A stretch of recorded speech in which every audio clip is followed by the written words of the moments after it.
దేవుని మీద ఎక్కువగా సణుక్కున్నట్లుగా కనపడతా ఉంటుంది. ఎట్లా కనపడుతుంది?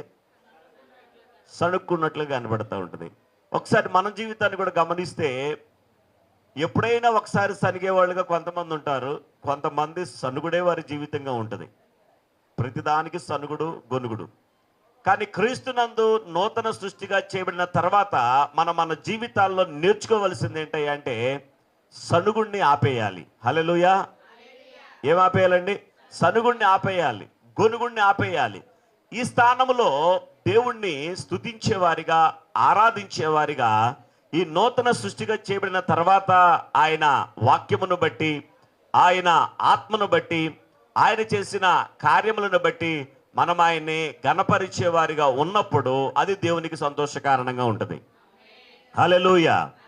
కాబట్టి గమనించండి, సంఖ్యాకాండము 11వ అధ్యాయము